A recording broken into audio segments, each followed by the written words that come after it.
Hi, my name is Fazli Qadir, and I believe we all have a green story. I know students right now can have a major impact on how we produce electricity with renewable resources. During this year's spring break, I went to Denmark to visit my extended family.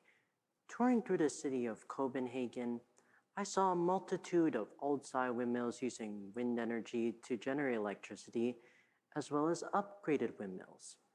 I also saw many people riding bicycles, electric buses, and cars. When I breathed in the fresh air, it felt so clean and refreshing. Riding on a smooth and quiet electric train felt so nice and comfortable.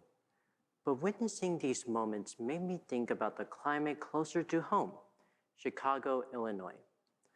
According to the American Lung Association, Chicago is the 18th most polluted city in the United States, while Copenhagen is ranked second out of 23 cities in Europe for air quality based on the state of green.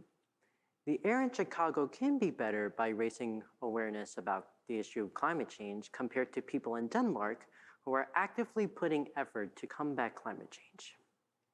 People in Denmark who create and use electric cars, buses, and trains, as well as the windmills, showed their eco-friendly dedication about maintaining a healthy environment for everyone. Natural disasters are causing climate change and air pollution everywhere. My question is, how can we empower students in schools to create active change in their local communities? I have 3 short stories to tell. Walcott students care about the environment and want to maintain Earth structure, and they wanted to make a difference in the world we live in. So they initiated and led a school-wide energy audit with the support of Illinois Green Alliance. As a result, Walcott College Prep won the National Energy Education Development Illinois Senior School of the Year Award in Washington, D.C. in 2022. Students led and teamed up with school administrators to complete our first energy audit in Walcott history, supported by Sean Moran from Clayco, which is an engineering, design, and build construction firm that brings high-quality solutions to their clients across North America. Walcott students and administrators identified ways to save energy and cut back carbon emissions to combat climate change. It was important for school administrators to give electrical and gas consumption data to the students for the energy audit.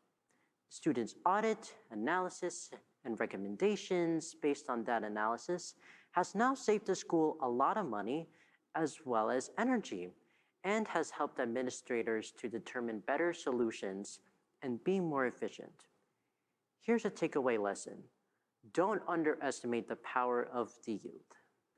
Moving on, we have a robotics team at our school called the Bionic Wolves, which I am a part of. We were invited by the First Tech Challenge program, which inspires students all over the world to become science and technology leaders, to the championship event in Houston.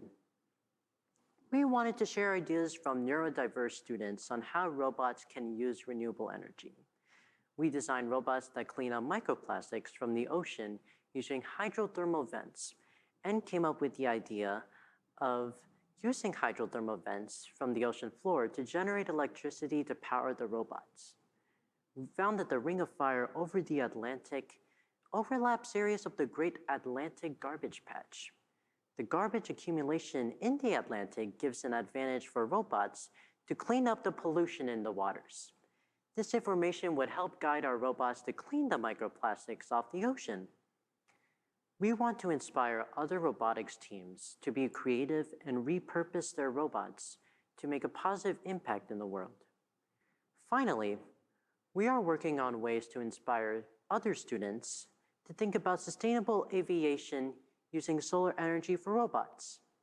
This past summer, I worked as an intern at a renewable energy company where I worked with the senior manager and learned about the process of building solar power projects around the United States.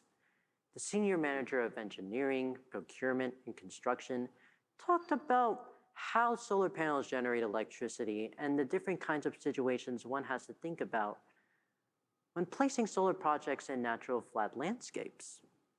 This experience influenced me to start an innovative robotics competition at Walcott using solar panels. With my robotics team and understanding of solar panels, we are going to create the world's first skydiving robot competition using solar energy. We will use the Glowforge laser cutter to create wingtips, and for the robot, we are going to use UB Tech kits because they're accessible and easy to use. We will initially test our robot at iFly, which is an indoor skydiving facility that has allowed us to develop our program. Later, we will use solar panels to power our flying robots outdoors. This is an innovative way to recharge our robots because they will have access to the sun in the sky. These innovations and experiences inspire me to pursue renewable energy as my future career. So what can we do? Look around you and see how students can partner with school administrators to create environmental-friendly projects. I encourage students to take their school projects and apply them to sustainable energy. Renewable energy is the future of humanity and will transform the way we live. It not only makes sense from a climate change perspective, but also from an economic perspective. We need to make a difference right now, and I hope to inspire all the youth out there to think about how to use our energy efficiently and cleanly to combat climate change. With an increase in climate change, our world has dealt with more massive natural disasters, and it is up to us as students to change that. It's not too late for students to change the world. We need to act now so that future generations can have a better and safe future. Don't underestimate the youth. Thank you.